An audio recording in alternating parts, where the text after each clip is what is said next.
All right. Good morning, everybody. Happy new week.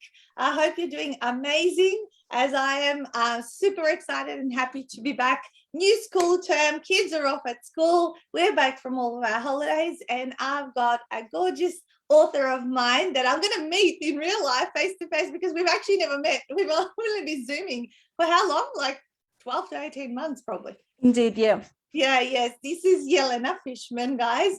And she wrote a book called What's Normal Anyway. You can see it behind her on that banner, and I'm excited. She's based in Melbourne, same as me. That's why we're gonna catch up for lunch this Friday and actually meet each other in real life. But I'm gonna give you a little official introduction of who Yelena is before we get stuck into why she wrote her book, what the book is about, some insights around her expertise and all that sort of stuff. So here we go. Yelena Fishman is a registered psychologist with the Australian Health Practitioners Regulations Agency. She holds a Bachelor of Arts and a Postgraduate Diploma of Psychology from Monash University in Melbourne, and a Master of Counselling Psychology from Swinburne University in Melbourne, which is where I studied actually psychology. For the last 15 years, Yelena has worked as a psychologist at a non-for-profit organisations, primary schools, corporations, and in medical centres around Melbourne.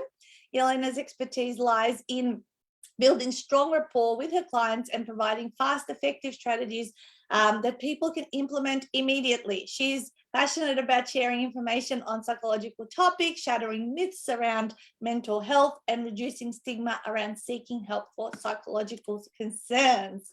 All right. Well, there's a lot there to cover off, especially at a time of what we've been going through the last 2.5 years. So tell me, first of all, why did you decide to become maybe a psychologist? And then how long was the book churning within you?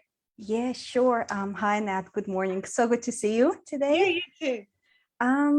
So the reason I decided to become a psychologist, that was a bit of a story, I guess. I went through immigration at a young age to a country and sort of had to go through, a couple of, I guess, difficulties as you do when you move to a new country, adjusting to a new environment, a little bit of, I was 9 at the time, and there was a bit of, suppose maybe difficulties around bullying as well, people laughing at my accent, kind of being different, being, not like everyone else. And so reached a point in my life that was quite vulnerable, and there was no help available. So there was a lot of stigma about seeing a psychologist. And, luckily, thankfully, my dad was into self-development. So he had a lot of books in our house, and I was able to go through those books. And through those books, I got out of a vulnerable place where I was at.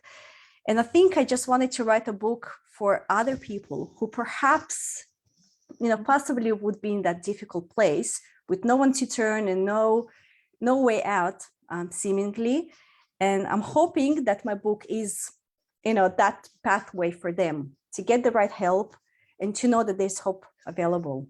Yeah, so yours kind of began from, going to a new country, probably. Did you speak English was it here that you immigrated to? Or? So no, I migrated from Moldova in the former USSR to Israel. So I didn't speak a word of Hebrew, very different culture, very, Eastern Europe and Middle East, quite different climate. So didn't know anything about the culture at all. Yeah. Wow. And how long did you live in Israel? So we lived in Israel for 10 years. And then when I was 19, we moved with our family to Australia. So I second immigration to Australia. Yeah, two quite different cultures. And so, you really needed the mental toughness to, Resilience, absolutely, yes. Yeah, I guess, you're not speaking to someone who hasn't done it, same as myself, coming here at the age of 14 and not speaking any English. And it's a bit of a shock to the system. Luckily, my mum always said every beginning is hard. So, that's been one of the things that I've always noticed, in life, you got to persist through those early stages until you assimilate into a place. Yeah. That's exactly right. Yes. Yeah. So you became a psychologist, and then so how long have you been a psychologist now? So I fully registered in 2011. Yes. Yes, so we 11 go through stages. Sorry? So 11 years all up. And Correct. so, only in the last couple of years you wanted to write a book, or has it been longer? I think in the last couple of years, that was sort of something that definitely was on my mind quite a lot. Yes. And as you know, there's so many excuses why not to write a book. You know, you've got your time and other commitments. Yes. So the COVID was actually the catalyst for my book. It sort of forced me to stop, and there was, you know, I had no excuses. I ran out of excuses during COVID. Yeah, I love it. A lot of people did and wrote, completed it's a massive project that, when you have that time, it's also a great distraction from being locked down in a city, the most locked down city in the world, right? Absolutely. It saved my sanity writing my book and getting to, doing something that I'm passionate about rather than, being surrounded, like you said, with lots of negativity, Yeah. during the lockdowns. Yeah. Yeah, absolutely. And it's almost like self-healing as you're going through, all of those, tough times. So did your workload increase during COVID with people suffering from mental challenges? Exponentially, Nat, exponentially. I had to close my books because like you already, as a psychologist, you already had quite a load of clients on, plus remote learning, with the young children. And so I wasn't able to take on new clients because my current clients, existing clients, were already, already struggling even before COVID. And then when COVID hit, things became even more difficult. So I had to give them, I suppose, my attention, as well as making sure that I was well enough to still do this job.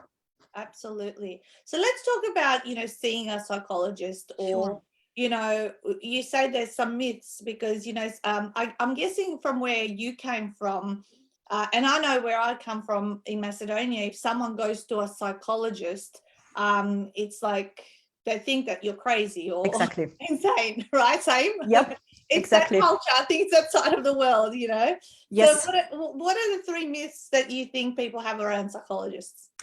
Yes. So no, you're absolutely right. So I think the biggest myth is, if you see a psychologist, it means that you are crazy. It means something is wrong with you. Many people are scared that a psychologist would be judging them or laughing at them, possibly that they will be forcing them to take medication, or even maybe forcing them to be admitted to a psychiatric hospital. I think the biggest myth I was hoping to dispel today is that people think that to see a psychologist, they have to be at a very low point. They have to be at a crisis point. And that's not the case at all. I guess just like with other professionals, I like to take the analogy of dentists. If we wait until, we've got a toothache before we see a dentist, usually the problem is quite deep by that stage. It's usually, longer to heal. It's usually more expensive, more time consuming. So luckily there's now an acknowledgement that we need to see a dentist, even when there's no problems, So with the psychologist is the same, there's no need to wait until it's absolute crisis. It's okay to see someone even if there's no problems. I've got clients who come to see me and they don't have a diagnosable condition. They're actually really successful, well-functioning people. And they come to see me because they want an objective perspective. They want to speak to someone who's not going to judge them. And it's like a sounding board. So you can see a psychologist even if you've got no issues at all. Yeah, I agree. And, having studied that and studied coaching as well. And when I used to do one-to-one coaching, I used to say, have clients who just wanted that regular, touch base with someone who was objective and non-judgmental. Yeah. I agree. Prevention is better than a cure, because when you have to get to the cure stage, similar thing, you use the dentist analogy. I've been going to a chiropractor ever since my son was a baby, and I started because of pain, because of my shoulder carrying him on just one side, and he was like, I didn't know what to do about it. But once I learned and understood the benefits of chiropractic and regular adjustments and all that sort of stuff for the last, 14 years, he's going to be 14 this year, all my 3 kids and me, and I was just messaging him this morning saying, we're at chiro tomorrow. Like, once a month we go and have like a tune-up. Yes. To be honest, that, kids have never taken antibiotics, any drugs, any like serious illnesses and all that. And it's a good thing, I think sometimes people just wait, as you say, and mental health is one thing can really spiral deep. Exactly. That's exactly right. Yes. Yes. Yeah, no, that's amazing. And I think in this culture that we're in Australia, I think it's becoming a lot more acceptable. Like you say, you have clients who see you who don't have really any deep concerns or challenges and things like that. So how does a person seek out a psychologist? Yes. So, some people don't actually know, but the first step is to go to a GP. So the best way to find a psychologist is through a doctor, hopefully someone the person knows and trusts. Yes. And the reason for that is some physical conditions can mimic symptoms of a psychological condition. So if there's for example, a hormonal imbalance or thyroid problems, they can have symptoms that mimic, anxiety and depression. So it's always a good idea just to make sure there's nothing physiological going on that contributes to how someone is feeling. Yeah. Another thing is if someone goes to a doctor, at least in Australia, GPs and psychologists work together, which is why I'm based in medical centers. We complement each other. And a GP can make a referral to a psychologist that's partially subsidized by Medicare. So there's a Medicare rebate that a person can get. And thanks to COVID again, in Australia, people can get 20 sessions per calendar year. So every single calendar year, someone can receive 20 sessions with a psychologist that Medicare gives a rebate for. That's great to know. Yeah. So I suppose, a person can see a social worker and occupational therapist as well. It's called Better Access to Mental Health. And it's a mental health care plan that someone can get through a doctor. Yeah, so that gives the psychologist permission to communicate with the GP. So, every set amount of sessions, the psychologist writes like a little letter or an update. That's how we're going, whether the person needs more sessions. So I think I would say about half of my clients have a mental health care plan. Yeah. And do some people just come to you without going through a GP, or you have to go through a GP? So no, you don't have to. Good question, Nat. I've got people who don't see me through a GP at all. They just come, privately. They can have perhaps, sometimes lots of health insurances have cover for psychological sessions that they can use, or just without any cover. So people don't have to see a GP. It just, I guess, if they do see a GP, it will give them that Medicare rebate, but it's not necessary. They can see a psychologist, just privately. Yeah. So what would you say is obviously there's a lot of people who do mental health work with others, right? So there's the psychologist, there's the psychiatrist. Yes. Who are the ones that can prescribe the drugs, right? Correct. Yes.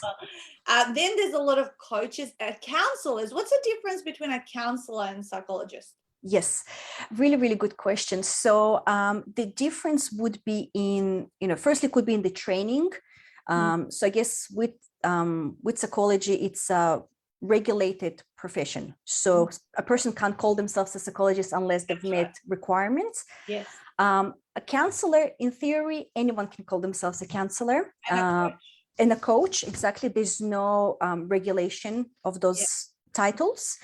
Yes. Hopefully, a person who calls themselves a counselor and a coach will do some training, will do some courses or some sort of a program that gives them extra qualifications, but it's not necessary. So people don't have to do it if they don't want to. So suppose it is important for people to check the person's credentials. I guess that's the main thing, that you want to make sure that whoever you see has some sort of accountability. So I'm accountable, for example, AHPRA, the person, the board. it's holding me accountable. So it makes sure that every year I have to show that I've done professional development, I've done supervision. Otherwise, I can't register myself again. So, or renew my registration. So people can utilize whoever they want, whoever they feel comfortable with. But I think it is a good idea just to make sure that the person is able to help them with what they need. Yeah, I agree. And I know I've played in both those worlds, and I know that psychologists are a highly regulated profession, and you got to do a lot of things. Whereas, yeah, you got to do your due diligence if you are going to coaches or consultants, because I did a 2-year training for life coaching, and I got my diploma. It's behind this wall, all my diplomas. Even my Swinburne Uni psychology degree is back behind this banner. But yeah, a lot of people like, I guess what I found when I became, when I wanted to do the coaching, not a lot of people even asked me about qualifications. I like to have my diplomas up on the wall and all that kind of stuff, so people can see it, and that kind of helps. But it's interesting that people don't ask. Yeah, what do you think that is?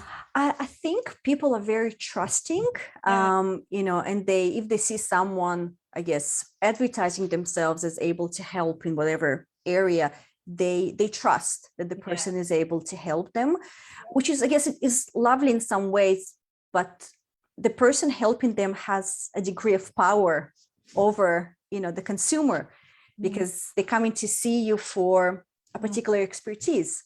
So there's, I guess, an imbalance of power, which I'm very mindful of when I'm speaking to my clients. You know, as much as you want to be, you know, lovely, and you want to be sort of seen on an equal level to your, you know, customers or clients, it's not an equal level. There's always an imbalance of power.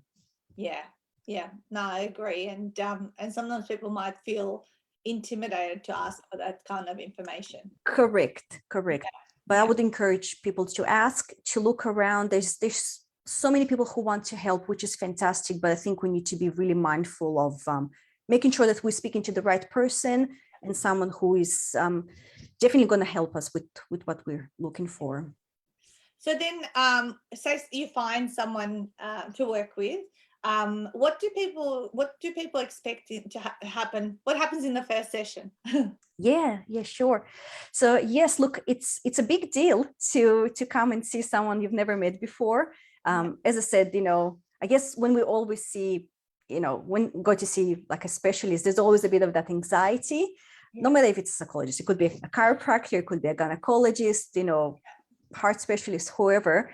There always will be some anxiety about what that person is going to say. So I guess the biggest tip I would say is, you know, perhaps write down some bullet points. Some people may want to bring a support person with them to the session just to make sure that they feel comfortable, because the session itself is a conversation, just like you and I are having. So the job of the, you know, any professional, I'm guessing, but definitely psychologist, is to understand as much as possible from the person about what's bringing them here, like why now, what is going on, how long it's been going on for, and what the person is hoping for, so their goals. And I guess in that first session, the psychologist assesses whether they are the best person to assist. And hopefully the client as well is assessing how comfortable they're feeling with this person. Like in your case with a chiropractor, it could be a relationship that lasts a decades potentially, you know? So it's like you picking yourself a professional best friend. That's right. You're finding a match. I mean, even in our business of helping people write books, not everyone who wants to write a book is a good match to work with us, and vice versa. We don't want to work with everybody. You know, we vet content, personality. Are we going to get along? Because not everybody is for everybody. That's exactly right. That's exactly right. And it goes both ways with psychology as well. So I usually recommend for people to give the psychologist at least 2 sessions to suss out if that's the right person. Because in the first meeting, you know, the person usually feels a bit, you know, anxious and maybe uncomfortable, nervous. Yes. And the psychologist might be sort of also, you know, sussing things out and trying to understand, you know, information. Yes. So yeah, I would say maybe at least 2 sessions just to see how the fit goes. Yeah, you first got to break the ice. Yeah, exactly. First session, and then kind of the second time you walk in, you should feel a little bit more at home. Exactly. And by the end of it, you'll know 100%. Yeah, that's Absolutely. some good advice. Some good advice. I love it. So, if people bought your book, What's Normal Anyway, what are they gonna learn from it? What's in there? Sure. So look, my book is so the first 2 chapters is a bit of my personal story, just to set the scene for what's normal, I guess. And the rest of the book is a step-by-step process. So it's a step-by-step process for people to see what they can, I guess, signs that someone may need a bit of professional assistance, where to find a professional, how to know that that's the right match. Yes. And there's some tips around making sure that it's making the most out of therapy, I guess. So things to look out for, how to make the best communication possible with a psychologist. It's quite an interactive book. So I guess being a psychologist, I like lots of reflection and making sure that people delve deeper, beyond the book. So there's reflection exercises in most of the chapters. In the beginning, people score themselves if they want to on the level of knowledge on all the chapters. And then at the end, there's another scoring as well for them to compare before and after. Yes. To see what they've learned from the experiences. But I'm trying to make this book as if I was a professional friend walking by someone's side. So it's I think coming from a place of personal experience and professional experience as well. I love that. And it's, I guess, you wrote it because when you were struggling, you picked up books. Exactly. That helped you in this way. So you're hoping that, the more books that are like this that are out there, that'll make everyone's life a lot easier, because way too many people suffer in silence. Yeah. Correct. And to empower people, I suppose, just to take that first step. I understand that there's fear, there's anxieties. We all have them. I have them as well when I go to see, professionals. Yeah. So that's absolutely normal to have the fear. And at the same time, we still need to make sure that we look after ourselves. I mean, mental health is just as important than, physical health, dental health, it's probably number one if you really think about it, because if we don't have I call that your mindset. Yes. If your mindset's not in the right place, you're never going to write the book, you're never going to grow the business you want to grow, or have the health, and it starts up here and everything else. It's the decisions that we make and the strategies we play out. Absolutely. I agree with you, Nat. That's exactly right. Yes. Beautiful. So what do you hope to do with your book, aside from people getting the book and reading it? Is there something more you're creating behind that? Yes, so there's a program on anxiety busting program that's in the works, which is really exciting. So I'll be speaking about that more, as I go, which is very cool. And yes, look, spreading the message. Hopefully this book will be, I actually received a testimonial yesterday from someone who said that this book should be part of the curriculum in high schools. That would be amazing. It's something that I definitely would love to have happen at some point. Oh, that would be awesome, and I'll be here to see it happen, because you've got a lot of time ahead of you and a lot of things that you can create now. Like it's going to be an online program, isn't it? Correct. Anxiety program, and I even bought like a little brain people model. You can help one-on-one, right? Yes, that's right. That's exactly right. Yes, and we need Not enough hours in the day. Yeah, we need to spread out the word and make sure that people are equipped with making sure that they become their own psychologists. That's my ultimate goal. Absolutely. So tell me about the process of writing the book. How was it? You did a retreat. Was it last year, November? So yes, November last year, correct. November. Yeah. And how did you find going through the program, and, just the timelines, the accountability, all that sort of stuff? That was really, really fantastic. I think you and I definitely a good match in terms of, we're both organized, want to make sure that we know what they're doing. So that fitted me really, really well to have that structure, to make sure that everything is set out. I didn't have to guess anything. Everything was spoon-fed, to be honest. Like, it's just a very easy, smooth process, and it really suited my personality and how I like to work. So Yeah. I thought it was really fantastic. I love working with psychologists because what I've noticed with them, they're all very compliant, and as you say, you have a very regulated profession. And Yes. so therefore, I've always found whenever I meet someone who says, I'm a psychologist, I go, great, you're probably going to be my ideal client because I mean, Yeah. and testament to you though, you have always turned up to all the trainings, even the extra support calls, which is easy to just kind of do the main training and, kind of be around and into it for a few months. But it's now been, what are we in now? July. So it's been 7 or 8 months since your retreat. You're continuing to show up and learn, which is important because it's one thing to write the book. And yes, the book is out now, but you want to develop the online program and you want to create other things that are going to exploit the content into lots of different tools that people can utilize. Absolutely, definitely. I think that's what I like about your program, that when I finished the book and I was asking myself, well, what's next? I didn't have to ask, because what's next is something, you offer that. You offer those master classes, like the coaching couch, all of that is available. So, and you've got this massive community of really supportive authors, so you don't, like, I never have to ask myself what's next. I'm just, guided by what you're saying. Come to the next training and I'll give you homework to do. That's fine. I'm happy with homework. I love it. I always say to people, whenever you guys come to the training, and just know that once you've listened to something, there'll be something that you need to implement. And the same thing with me when I work with mentors or with programs. Whenever I go to a workshop or a training or a conference, it's like, well, I didn't just spend all that time learning. I need to, what are 2 or 3 things I can put into action immediately, which is how all of this has built up over the last 12 years. It's not been like just learning. No. You've got to implement and learn, which is what I'm seeing you do all the time as well. Yeah, thank you. Amazing. So where can people buy the book? Yeah, so the best place is from my website. Let me share my screen. I'll pull up your website up. Here it is, nice and big. It's Yelena's name, you guys, Yelena-Fishman.com.au. If you're watching this on a live or a podcast, I'm sure it's going to be posted somewhere below in the description, but you can just click through and there's a little bit about the book and Yelena there. And of course, the book is also available in a Kindle version and a paperback.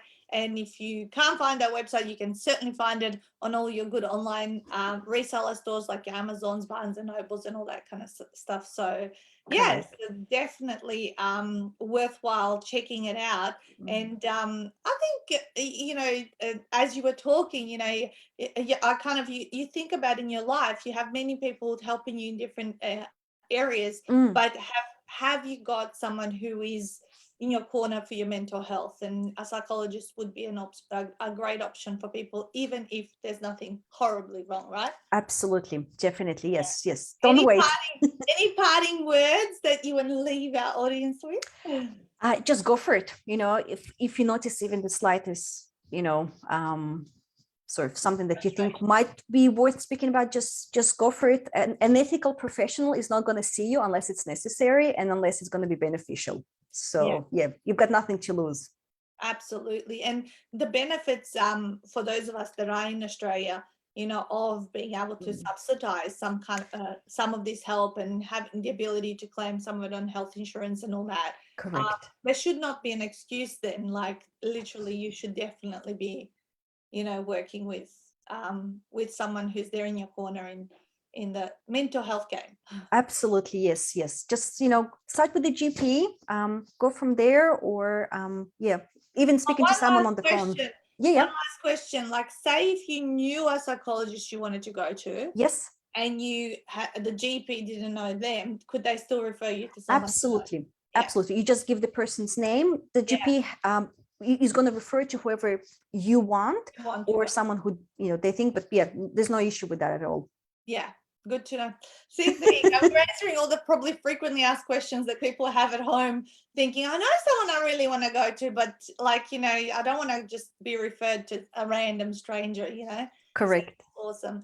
Thank you so much for all your wisdom today. And you're doing amazing things. I can't wait to see you in real life on Friday Likewise. for our lunch and catch up more socially, and keep watching your journey unfold, because you really deserve everything you've worked so hard for. And so many people need to hear and get the assistance that you once upon a time needed yourself. Indeed. Thank you so All much, right, guys. Nat. So have a wonderful week ahead. And as I like to say, smash it out. Bye. See ya.